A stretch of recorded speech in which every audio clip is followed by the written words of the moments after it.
scheduled for March 30th, is a fight that's coming up for the WBA super lightweight title, where champion Romero is going to take on Cruz in a fight that I'm calling the Wild Bunch.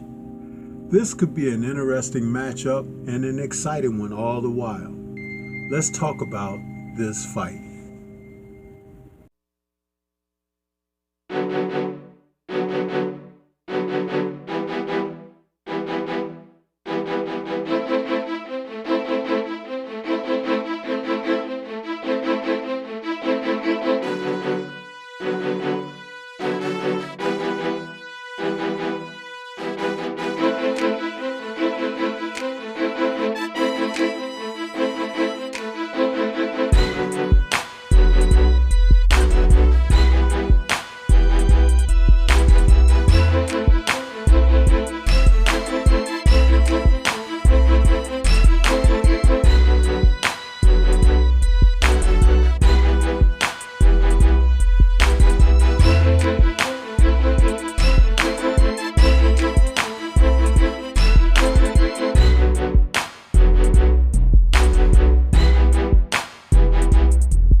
Coming up March 30th, in a co-main event, will be WBA World Super Lightweight Champion Rolando Romero taking on Cruz in a fight that is almost assured to be a crowd-pleasing matchup between two young men who participate in the sport by going out and trying to punch hard, aggressively, and lay into an opponent in a most crucial and vicious way.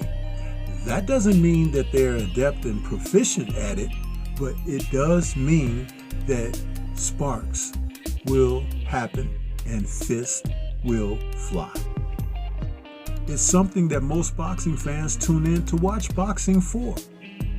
And I believe that these two young men will be delivering in this bout. In the case of Romero, who's now 15-1 with 13 KOs, his single loss coming to Gervonta Tank Davis in May of 2022, and Cruz, who's 25-2-1 with 17 KOs, with his most recent loss a unanimous decision that came to Gervonta Tank Davis in December of 2021. Both of these men have that one common opponent that really tells a lot about how they perform and what happens to them in their matches. Now, when we talk about Rolly, he has been a fighter that has displayed a great deal of talk. He's talked his way into a platform of getting notoriety. And sometimes he delivers with sound bites. He's noted as a strong punching fighter who's very aggressive. And he comes in looking to wail and nail his opponents with power shots, not often with much technique being featured, but he will go in there looking to exercise with aggression and looking to power punch his foes in and out of the way. In his most recent performance, where he had a fight against Ismael Barroso in May of 2023, he was dropped by Barroso. And the point of it is that he was wide open when Barroso was able to catch him. Those vulnerabilities will be on display when he faces off against Cruz, a fighter who definitely, in my view, is the ultimate aggressor.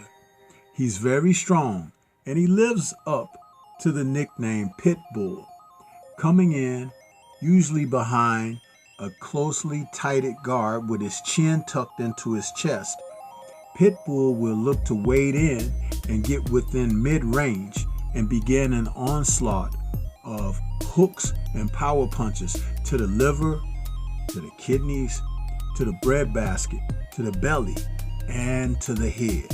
He is noted to come in and smother his opponents and sometimes smother his own work with his activity, but he does like to be in close proximity to his opponents.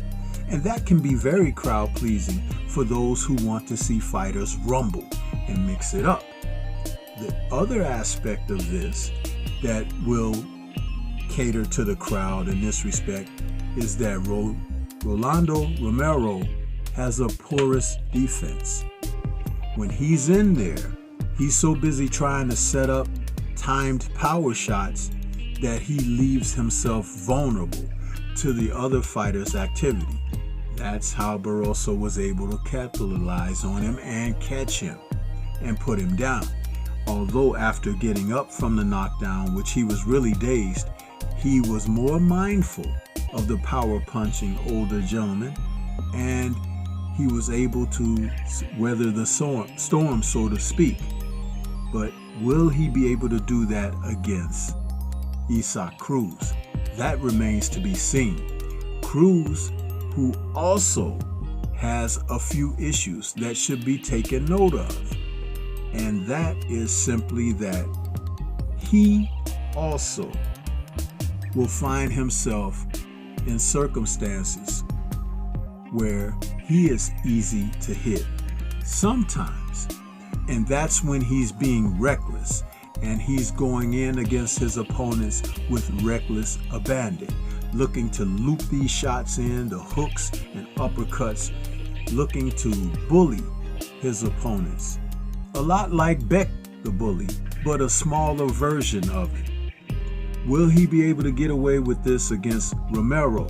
That remains to be seen, because if Romero, who has a few inches of height over him, is able to withstand the pressure and keep him at bay technically in the way that he's supposed to, he could put Cruz at disadvantages. We've heard that Romero has changed his corner. So the gentleman that's been with him riding all this time is no longer there. I haven't heard who's working with him now, but it remains to be seen if he is the type of fighter that can take instruction from a cornerman, because this may be one of those fights where he's going to need specific technical instructions to be able to get through the difficulties that Cruz will present to him. I've never thought of him as much of a cerebral guy, but definitely very physical.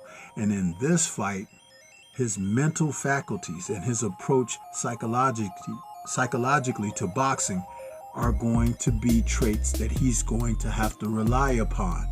I don't believe just being a physical force of nature is going to assist him in this particular fight.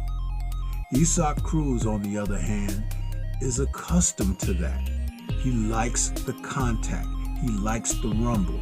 When he was in with Gervonta Tank Davis, who actually hurt his hand during their match, he stayed in Gervonta's face the entire time. And Gervonta had to elect to stick and move and give angles and footwork to offset what Cruz was doing when they were mixing it up. I don't believe that Rolando has the same dexterity to be able to handle Cruz with footwork and also with mental ability to overcome. So it's going to be interesting. That's why I'm calling it the Wild Bunch. But what do you think? This is Stormy B Man. Shout out to the mighty LDBC and Liberated Perspective, a third eye view of the world. For more content such as this, please like, comment, subscribe, and share.